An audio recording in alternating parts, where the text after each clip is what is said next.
Hello बच्चों, लेकर आ गए हैं क्लास 9 के सर्कल चैप्टर की एक्सरसाइज 9.3 का क्वेश्चन नंबर 6।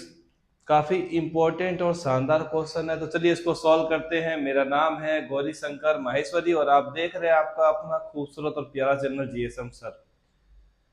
सबसे बड़ी खास बात कि क्वेश्चन नंबर 6 में डायग्राम गिवन नहीं, तो हमें डायग्राम बनाना भी सीखना है ताकि ऐसे क्वेश्चंस जो कि बिना डायग्राम के हो उनको हम चुटकियों में सॉल्व कर सके। नंबर 6 में कहानी दी हुई है, ABCD is a cyclic quadrilateral whose diagonals intersect at a point E. If DBC is equal to 70 degree, BAC is 30 degree, find angle BCD. Further, if AB equals to BC, then find ECD also. कहानी ये है कि हम एक quadrilateral बनाएंगे जो कि cyclic होगा। वो यहाँ बना देते हैं क्योंकि सामने लाइट गिर रही है, लाइट गिरेगी तो दिखेगा नहीं। ये बना दिया हमने क्या बच्चों, एक सर्कल, और इसके अंदर हम बनाते हैं एक क्वाड्रिलेटर। चार साइडें बना देते हैं, ये लीजिए हमने बना के छोड़ दिया। अब साइक्लिक क्वाड्रिलेटर है तो चार नाम दे देते हैं वर्टिसेस को, यहाँ पर ए, यहाँ पर बी, सी और डी। अब उन्होंने बोला है कि इनके जो डायगोनल्स है वो ई पॉइंट पर इंटरसेक्ट करते हैं, तो डायगोनल बनाते हैं ए से सी तक डायगोनल, बी से लेकर डी तक डायगोनल, और यहां जहां इंटरसेक्ट हुआ उसको नाम देते हैं बच्चों ई नाम दे देते हैं। चलिए यहां तक तो सब ठीक है। अब हमें जो वैल्यू दी है वो भी मेंशन करते हैं, D B C, D B और सी, मतलब ये वाली वैल्यू गिवन है कितनी हमें, 70 डिग्री। बहुत अच्छा सर। बी ए सी, बी ए सी मतलब ये वाला एंगल गिवन है, जहां से जहां तक जाते हैं वो एंगल मेंशन कर देने में थोड़ा फायदा रहता है। ये आ गया बच्चों हमारे पास 30 डिग्री। तो हमें यहां पर फाइंड करना है बीसीडी। अब बीसीडी कहां पर है, बीसीडी मतलब ये एंगल हमें फाइंड करना है। अब इसको फाइंड करने का सबसे आसान तरीका जो है बच्चों वो क्या है कि ये साइक्लिक क्वाड्रिलेटरल है। अब साइक्लिक क्वाड्रिलेटरल में अगर आप अपोजिट पेयर को अगर ऐड करते हैं एंगल्स के, आमने सामने के एंगल को, तो मिलता है 180। तो हम क्या करेंगे, एक एंगल तो यहाँ मिला हुआ है, अगर मैं ये दूसरा एंगल ढूंढ लेता हूं, ये देखिए सर्च कर लिया मैंने, तो दोनों एंगल को प्लस करूंगा और इन दोनों का प्लस करने पर कितना आता है 180। तो मैं क्या करूंगा, 180 में से माइनस करूंगा एंगल इस वाले को, तो मिल जाएगा ये वाला। तो कहानी की शुरुआत में हमें क्या करना है, ये जो क्वेश्चन मार्क जहां लिखा है उसको ढूंढ लेना है। उसके ढूंढने के बाद हमारा काम यहाँ पर बीसीडी को फाइंड करने वाला खत्म हो जाएगा। तो ये कैसे फाइंड करेंगे वो देखिए। अगर हम देखें ये वाला सीडी कोड को, ये तो एक्चुअल में क्वाड्रिलेटरल की एक साइड है, तो सीडी को अगर हम देखते हैं तो एक सेगमेंट इधर बन गया और एक सेगमेंट पूरा बन गया। अब सीडी से देखेंगे तो यहां पर देखते हैं, सीडी से तो एक एंगल यहां बन रहा है जिसकी वैल्यू कितनी है 70। सीडी के इधर देखिए फिर से एक एंगल बन रहा है, कौन सा नाम बच्चों, सी ए डी का। दोनों एक ही सेगमेंट में है और एक ही सेगमेंट में हो तो हमें एंगल क्या मिलते हैं, इक्वल मिलते हैं। ध्यान रखिएगा ये सीडी जो है ये एक सेगमेंट और दूसरे सेगमेंट में डिवाइड कर रहा है। सीडी से जब इधर आते हैं तो 70 मिलता है, सीडी से इधर आते हैं तो क्वेश्चन मार्क मिलता है। क्वेश्चन मार्क और 70 दोनों आपस में क्या है, इक्वल है, क्योंकि एंगल कैसे बने हैं, सेम सेगमेंट में। तो मैं यहां पर लिख देता हूं angle C B D, angle C B D किसके बराबर आ गया बच्चों, सी ए डी के। लिख देते हैं एंगल सी ए डी के, और यहां कहानी क्या लिखेंगे, angles in A same segment is equal. चलिए यहां तक तो कहानी हमारी खत्म हो गई। तो हमें पता है कि सी बी डी कितना है given, angle C B D कितना है 70, hence angle C A D कितना आ गया बच्चों हमारे पास 70 डिग्री। तो इसको मैं मिटा करके यहाँ पर क्या लिख दूंगा बच्चों, 70 डिग्री लिख दूंगा। चलिए 70 को थोड़ा अच्छा लिख दिया जाएगा, ये लीजिए थोड़ा अच्छा लिख देते हैं ताकि आपको ध्यान में रहे क्या हुआ। अब वही ये साइक्लिक क्वाड्रिलेटरल है, तो ये एंगल प्लस करेंगे तो कितना आएगा 180।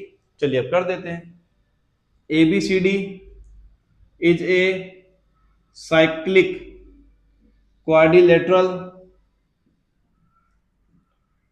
अब साइक्लिक क्वाड्रिलेटरल होने से क्या होगा कि जो बी ए डी है, पहले तो मैं ये लिख देता हूं एंगल बी ए डी किसके बराबर आ गया बच्चों, बी ए डी किसके बराबर आएगा, एक आएगा बी ए सी के, प्लस कर देते हैं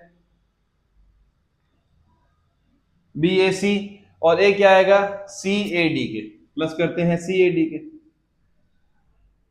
हम कर क्या रहे हैं, पहले मैं आपको बता दूं, पहले हमने इन दोनों को प्लस नहीं किया, तो मैं चाहता हूं कि पहले आप भी चाहेंगे कि इन दोनों को पहले क्या कर दिया जाए, प्लस करके इसको एक बना दिया जाए, तब ये साइक्लिक क्वाड्रिलेटरल की कहानी को हम समझाएंगे तो कोई टेंशन नहीं है। तो हमने यहाँ लिखा है बी ए डी किसके बराबर है, बी ए सी के साथ में सी ए डी के। तो बी ए सी की वैल्यू कितनी है 30 और सी ए डी की वैल्यू निकालें कितनी है 70, तो हमें एंगल बी ए डी कितना मिल गया 100 डिग्री।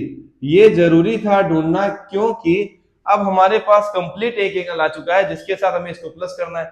अब हम आएंगे साइक्लिक क्वाड्रिलेटरल की कहानी पे, जो यहां से चालू हो जाएगी।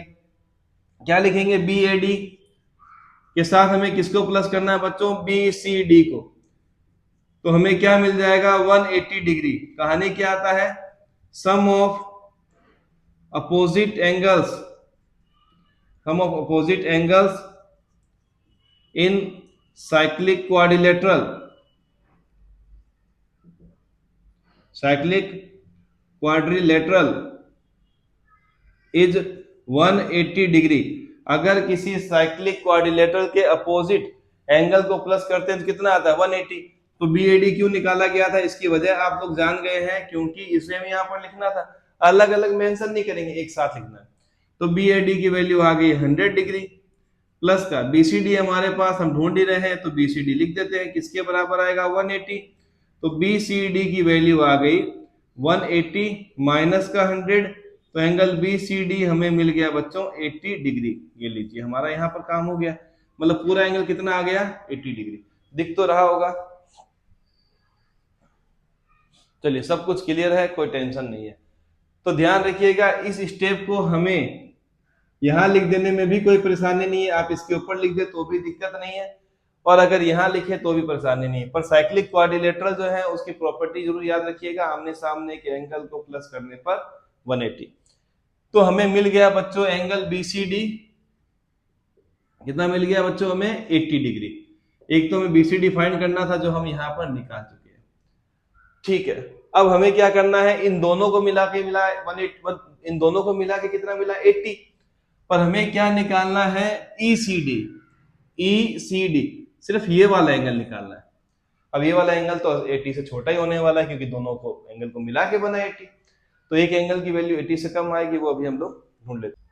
अब बच्चों हमें कॉन्सेप्ट गिवन है क्वेश्चन में कि AB किसके बराबर है, BC के, गिवन है। हम बोलते हैं कि ट्राइंगल ले लेते हैं, इन ट्राइंगल ABC, देख ही रहे हैं ये किसके अंदर है, AB और BC इस ट्राइंगल ABC के अंदर है। और अगर दो साइड इक्वल हो तो उनके सामने के एंगल भी क्या हो जाते हैं, इक्वल हो जाते हैं।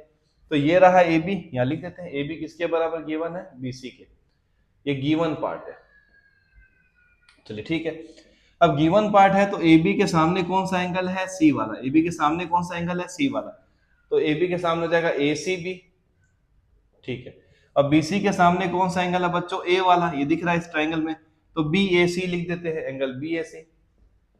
और ये कौन सा ट्राइंगल है, आइसोसेलेस, तो हम लिख देते हैं angles opposite to equal sides are equal. अगर साइड इक्वल है तो उनके अपोजिट एंगल भी क्या हो जाते हैं, इक्वल हो जाते हैं। अब आते हैं बच्चों हमारी मेन कहानी, जो कि थी एंगल BCD पर। BCD के दो टुकड़े हो रखे हैं, एक ये वाला और एक ये वाला, तो एक हम लिखते हैं ACB, ठीक है, और दूसरा हम क्या लिखेंगे, इस वाले पार्ट को, जिसका नाम है ECD। ACD भी लिख सकते हैं, पर हमसे क्वेश्चन में ECD पूछा गया है, तो A से थोड़ा सा आर्म को कम कर दीजिए, ECOD लिख देते हैं। एंगल क्या आ गया, ECD। BCD की वैल्यू हम ऑलरेडी फाइंड कर चुके हैं, जो कि 80 है, ठीक है। अब ACB की बात करें तो ये वाला एंगल और ये वाला एंगल आपस में क्या हो चुका है, बराबर हो चुका है। अब हम यहां पर लिखना चाहें तो ACB हमारे पास कितना हो जाएगा बच्चों 30 डिग्री, क्योंकि BAC की वैल्यू कितनी है हमारे पास 30 है, तो ACB भी कितना हो गया 30 हो गया। तो यहाँ पर ACB की वैल्यू हमको मिल गई है 30 डिग्री, ठीक है। ECD हम सर्च करें, इसको वैसे रखते हैं, ये ट्रांसफर करेंगे 80 माइनस 30 किसके बराबर आ गया, एंगल ECD के। रियली में जो एंगल एसीडी मिला है वो 80 माइनस 30 करने पर कितना मिला है 50। ये आ गया आपका आंसर। तो ध्यान रखिएगा इन एंगल्स को आप मेंशन करते जाइएगा, डायग्राम में जरूर मेंशन कीजिए ताकि सॉल्व करते हुए आपको बार बार इन पार्ट्स को चेक ना करने पड़े, डायग्राम से ही सब कुछ सॉल्व होने वाला है। तो ये एंगल और ये एंगल इक्वल हुआ क्योंकि गिवन कंडीशन थी ए बी और बी सी। हमने लगाया था सी डी को लेकर एक सेगमेंट, सेगमेंट से दो एंगल ये और ये इक्वल हुए थे, बाकी कहानी आपको पता है। तो इसको प्रैक्टिस जरूर कीजिएगा, अच्छे क्वेश्चन है क्योंकि डायग्राम गिवन नहीं है। मिलेंगे अगले क्वेश्चन में, तब तक प्रैक्टिस करते रहिए।